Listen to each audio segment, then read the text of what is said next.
Hello guys, good morning. Ayan, tips lang po tayo.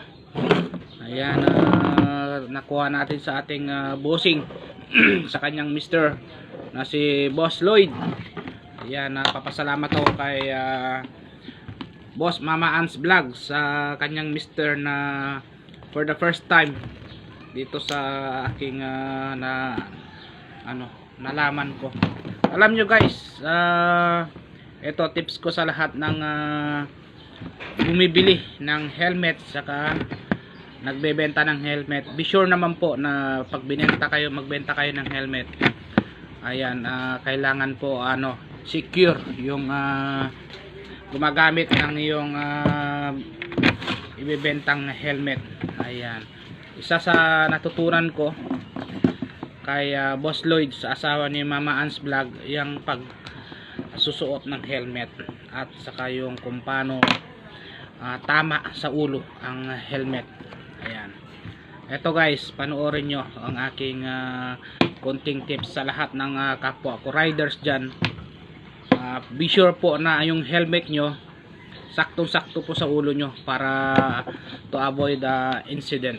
Ayan, tulad po dito na nalaman ko kay Boss Lloyd sa asawa ni Mama Ann's Vlog. Ayan, pag sinuot nyo po yung helmet, ayan, luma na kasi yung helmet natin. Ayan, dito tayo na magkakaroon ng bagong helmet dahil dun sa instruction ni Boss Lloyd. Ayan, natutunan ko po yun dahil ang galing niya. Isuot po natin na ating helmet sa mga nagbebenta. Be sure naman po yung bibili sa inyong mga helmet, kailangan sakto po sa ulo nila, tapos sukatin po nila. Sample po dito, pag sinuot nyo po yung helmet, kailangan hindi po siya umaalog sa iyong ulo. Tulad nito guys, kailangan mahigpit siya guys. Ayan, napakahigpit. Kailangan ito hindi gumagalaw, kasi pag gumagalaw to habang nadadrive ka, may tendency na ma-accident ka dahil ang maisip mo para mahuhulog yung helmet mo. Tapos kailangan merong tong lock, nakalock to pag before na magdadrive ka na. Ayan, nakalock. Tapos itong daliri nyo guys, sukatin nyo. Ito yung number 1 na nalaman ko doon sa asawa ni Boss Lloyd.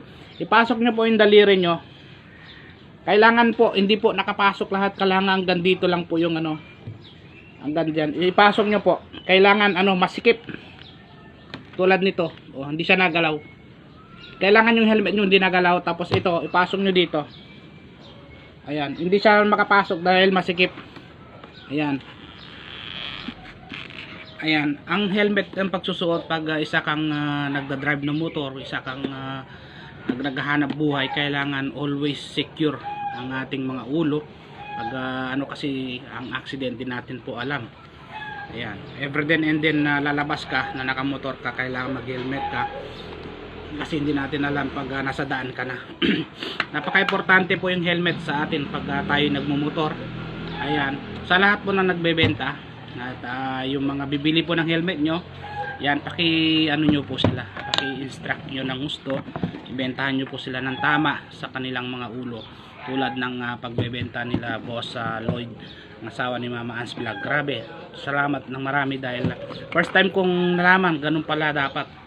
Isipin nyo, nagkaroon tayo ng idea kung paano magano sa helmet. Ayan, kailangan pag sinuot yung helmet, hindi naalog sa ulo.